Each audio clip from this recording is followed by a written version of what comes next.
Hey y'all, welcome back to Ascending with Ashley. I'm Ashley. This is a collective reading. I am feeling the energy. I'm sure other folks are. Shit is heavy out here, so I thought we could just tap in and do a reading. And I've already gotten a few messages. I was just shuffling and I was recording, and then I had to stop and do something. So I'm back. The messages I've gotten so far: Mercury, messages, travel, communication, flow, harmony, and stability in the reverse. And I think this is what I've been feeling. I was talking about flow today and how everything feels like super chaotic. And this is why, because there's a forming structure and solid foundation being built at a collective level. We are up against unspeakable evil. We are all seeing it in real time. It is incredibly overwhelming, and yes, it does affect us all. How we process that information, how we take it in, and how we move forward with it, right? Distance or retreat and time out. These are things that do require lots of energetic space, right? The atrocities and massacres that we're seeing, the political gains, everything that we're seeing. And so, I know I have been not here, and I've been kind of taking a time out, doing things in my own life that I've needed to take care of. And then we also have spy watching and inspecting also in the reverse. So, these two are in reverse, and the other two are explaining all of that. Hello, here. Alright, give me a few minutes, please, okay? So let's go ahead and shuffle a little bit more to continue to get the best messages for the entire human collective on the planet. What do we need to know about what we are experiencing? I watched 2012 this week for the first time. John Cusack is in it. He is pro-Palestinian. He is one of the few celebrities using their platform and fame for good. Susan Sarandon is another. Okay. But I thought 2012 was very interesting. I thought the premise was interesting. I really appreciate Woody Harrelson's characters and most of the things he is in. This was no exception. I resonate a lot with him. All right. Regret and repression. I know I'm feeling a lot like I'm not doing enough in these times. I think a lot of us in the collective are, which is why the energy feels so dense, or is so dense. And it could be from, taking too much distance or a time out that we're feeling this. Or it could be that we've been going too hard and we need to do that. And we're feeling, I don't know. Oh, the cards are backwards. That's interesting. Okay. Oh, here we go. Oh, that's the whole fucking stack. Receive and open. Sorry, it just got wet. In the reverse, I think that's one of the things that I'm really struggling with, is how folks are not giving a fuck about what's happening. I've talked about this a lot, the apathy that we're seeing especially in American population. And yeah, justice, balance, and karma also in the reverse, right? A lot of folks are not open to receiving the information to allow for these to be upright, to allow justice. And that's causing a lot of folks a lot of regret and feeling like, oh, what can we do here? The chaos is very intense. Oh, and what can we do here? We can do inner child healing, which is what I've always said. Integrating your shadow and decolonizing are the same. They're the same. We have to do those things together. You can't just do one without the other. And a lot of the spiritual community specifically will do spiritual bypassing, where they just say like, oh yeah, we want the best, but they don't do the decolonizing work to remove themselves from those systems that they're continuing to benefit from, right? And perpetuating more of the same system, right? So inner child healing is a lot of shadow work. A lot of us have traumas from being a child, things that we just had to get over, right? And this is huge for both shadow work and decolonizing. Our inner child, our children, when we were small, we were told what to believe. So the process of decolonizing and integrating shadow is forgiving yourself for not knowing better when you didn't know better, but then moving forward by healing. And, once you know better, you do better, right? Inner child and healing work is crucial to our collective liberation. And that's an individual path. And I do this work and I approach my life personally. I'm not like, you don't have to do this, but I'm just sharing what I do. I approach my life as an entire healing cycle. I take symbols. Like today, we had an appointment for my son. We got there, it got pushed back an hour and a half, and I was all up in arms, like, fuck this, I don't want to do this. I'm taking this as a sign from the universe, like, that we shouldn't do this. And I even said, I want to flow, and I feel like I'm not being allowed to flow. And I realized that I was triggered with where we were going because of what I've been through. We did go to the appointment an hour and a half later, and it was great. I'm so glad we did it. I did not want to. And I found pennies in the parking lots. I found like 4 or 5 different pennies today. And that's a way that my guides communicate with me. And so that was like, okay, I'll keep going, right? So look for those signs, ask for those signs, and then look for them, find them, feathers, jewelry, things, whatever you communicate with, whatever would give you some peace when you're having to do hard things.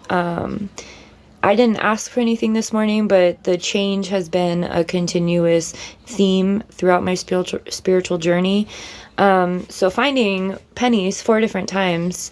And then there was also like 27 cents on the floor at the waiting room the first time we were there.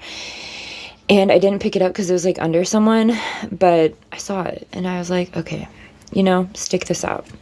Next, here we go. Present and gratitude, right? So just in that little story I shared, I had to force myself to be grateful, right? Which the change was helping, and remaining present and abundant, right? Because when we are faced with challenges or others' despair or just the world that we're in right now, we get into scarcity mindset. We get into fight or flight. And so continuing to remain as grounded and, oh no, here, you can have him. Go ahead. Remaining in a place where you're not going to get pulled down by whatever the circumstances. And I did today. I was really triggered, but I worked through it. I recognized that's what it was. And we went back and we got it done. Okay? North Node, cosmic, and purpose. I feel like a lot of folks are kind of walking around blind. This is a huge... I've been on this journey of decolonizing and doing shadow work for a good 15 years. It is very, very isolating. It is very hard to stay grounded in. And, we're not always successful in that, myself included.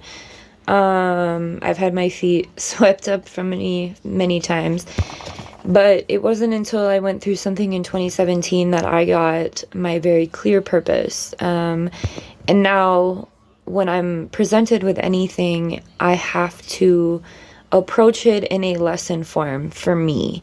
That's what helps me get through it. So I feel like with this, harsh ass integration that we're all facing collectively of like, our governments suck, they don't like us, they only want us for what they can get out of us, watching people die horribly traumatic lives, hearing and learning about more genocides. I've studied genocide, but for folks who haven't, this is brand new shit, and that's intense as fuck. And that makes people wonder, why the fuck am I here? What can I do about this? For this, I would say do whatever you can to connect to your spiritual side, no, not these.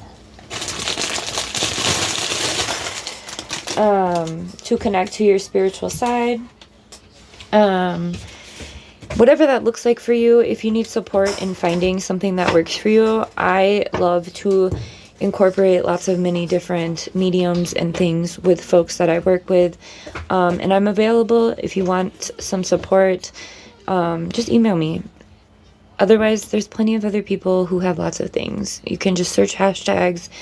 You can search YouTube videos. YouTube is an amazing space for all of these things. All of the other people who are talking about spirituality, people who will help you find your purpose. I'll put a few really, really good, powerful tarot readers that I always consult with, like on a daily basis. If other folks need that. These are good places to start. And nurturing and compassion. This is not in the reverse. So I feel like we have, as a collective, had this awakening to how we have to take care of each other because we're realizing that no one's coming to save us. Well, some of us are. And once we do this, right, we're going to be able to take a leap. We're going to be able to have that freedom, opportunities, Uranus. I don't know what the planets are doing. I'm not an astrologer. Consciousness evolution journey is who I'm going to put in here in the comments. She is really great about incorporating what the planets are doing in readings and just always has positive things. I highly recommend her. Her name is Dee. She's a Pisces, and she has gotten me through all of my dark nights, like all of them. She's a really powerful reader. And so that's part of it. She's a very big nurturer and compassion, right? She leads with that. And so I feel like as a collective, we really need to get to that place where we're able to really take care of each other in those capacities so that we can experience collective liberation. I'm being called to pull one more. Memories and nostalgia. This is a huge thing. This is a huge hurdle in the consciousness of the collective because especially since 2020 with the pandemic, everything has changed. The pandemic is continuing. People are trying to get back to normal, right? And the nostalgia and the memories of what that was like, myself included, I've been really thinking about the 90s, like without the internet, and like just how simple life was. And everything has just been rushed because we have access to information. So I think that nostalgia is an incredibly important part of shadow work and decolonizing, and it's a huge hurdle if you don't acknowledge it. When my family decolonized away from Christmas and Thanksgiving, like my family, me and my son and baby daddy. Well, I'm actually calling him the dad now because my child's not a baby. But anyway, when he had already done it, but when I decolonized from Christmas, it was really harsh. And it was just, I had so much nostalgia.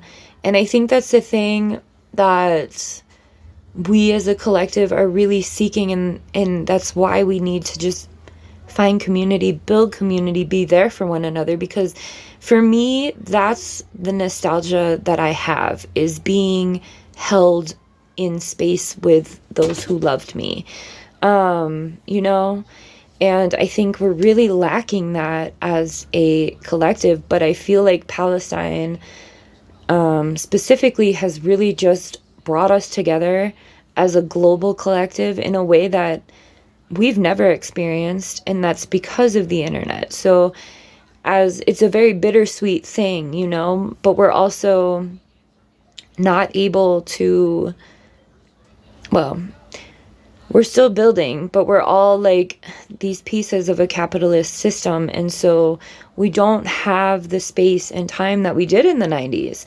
Everything is faster. Everything is harsher. Everything is in your face. We're presented with so much information constantly that the overload can really cause like isolation and loneliness, and we've pulled all of these cards, you know, that time out and distance, you know.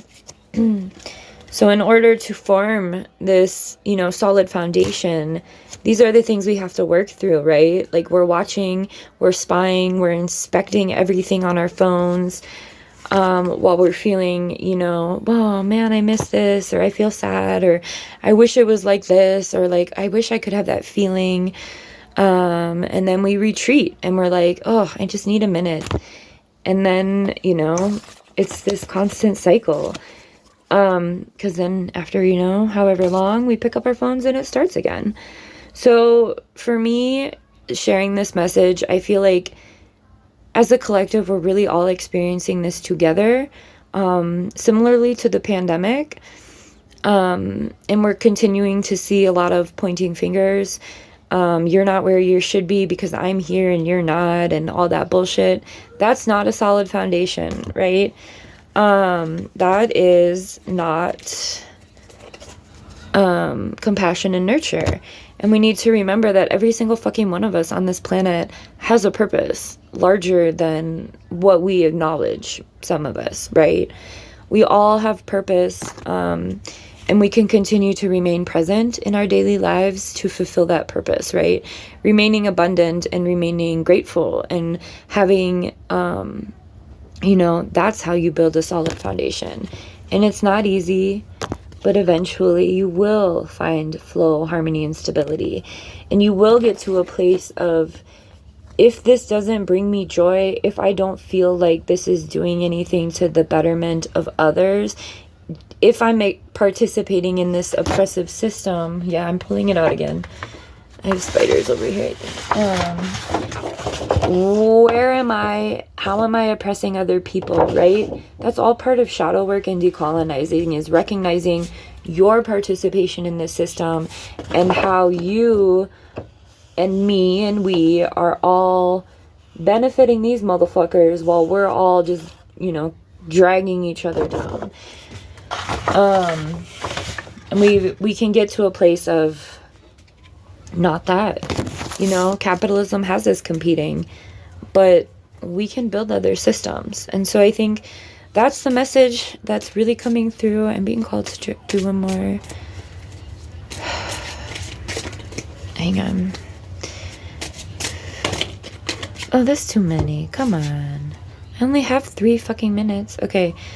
The masculine, cold, detached are both reversed. Guarded, vulnerability reversed. Truth, expression reversed. Transformation, upright, and gifts, abundance, and celebration. Okay, I understand. Okay, so it's just, we have to balance our masculine and feminine. The masculine, the patriarchy has got to go. That's the main thing. The patriarch isn't good for anybody, even men. It causes this cold and detachment. I think right now we're really experiencing this moment of truth and expression, and it's being silenced. And these are all the things that we have to work through. Being guarded and vulnerable. So these are the 4 things that we have to really work on when we're doing our shadow work, when we're doing our healing.